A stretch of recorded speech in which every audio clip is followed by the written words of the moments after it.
and I was in and out of juvenile detention as a juvenile. I was in and out of county jail, and then I went to prison a few times. And my last time in prison, the I was on the rec yard, and I was actually cheerleading, because being in that world, it's all about wanting to be the center of attention, like just desperately needing attention.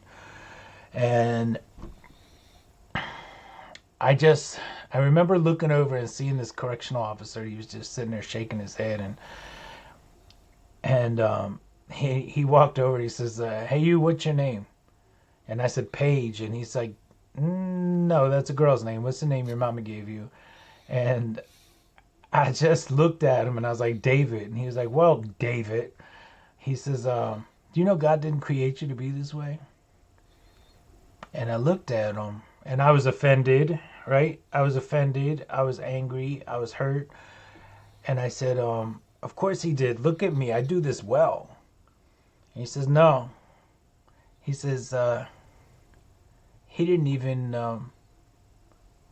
he didn't even mean for you to look like that or to think like you think." And I said something about it being natural. And he said to me, he says, "If it's so natural, how many pills, how many procedures, how many things did you have to do to your body and to yourself to look like that?" And and that was it for me, right? That was the truth. And I couldn't believe that he said that to me. And he said, "I'm going to tell you this every day because I can." And he did. And every day he would tell me, he would see me, he'd say, "Hey, David," he said, "God didn't create you to be that way." And it got to the point where I would see him and I would actually speak the words. I'd say, "Hey, I know, God didn't create me to be this way." And I go about my business. And there was something created there. There was a bond. I desired to be in his presence. I wanted to be in his presence. I looked for him. He would come and work in our dorm, and people would scatter. "Oh no, here he comes." We called him Bishop. "Here comes Bishop." And I'm like, "Y'all go ahead. I want to talk to him." And he never took a Bible and tried to, beat me in the head with it, or he never read scripture to me. But he told me stories from the Bible. And one of the stories that sticks with me that he told me, he said there was a man named Saul. He says, and this man was sincere in everything that he did. He says he sincerely murdered Christians. And I'm looking at him. He's like, he sincerely jailed Christians. He said he sincerely thought he was doing the Lord's work. He was doing exactly what God would have him to do. He says, and then one day he was on his way to Damascus, and guess who showed up?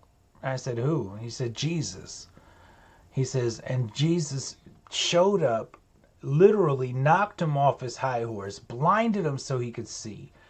And then he went from being sincerely wrong to being sincerely right. He says, and he went from being Saul to Paul. And I just like that story was so powerful to me. And he said, and then he looked at me and he says, and one day you're going to be sincerely right. And when you get saved, he said, your testimony is going to touch people, not just the homosexuals and the drag queens and the trannies and the prostitutes and the go-go dancers and the drug addicts. He said, but the victims and the victimizers. He's like, you're going to be able to touch so many people, David. And I just remember looking at him and saying, yeah, whatever. And now I got out of prison. I didn't become a man of God. I, like a dog, returned to my vomit. But it was a little different for me because at that point in time, I no longer felt comfortable dressing like a woman. So I kind of think of that time as like I had to learn how to be David again because I had been somebody else for so long. And Bishop planted the seeds. He planted and watered. He planted and watered. He planted and watered. And this was the time for God to cause increase. And in 2018,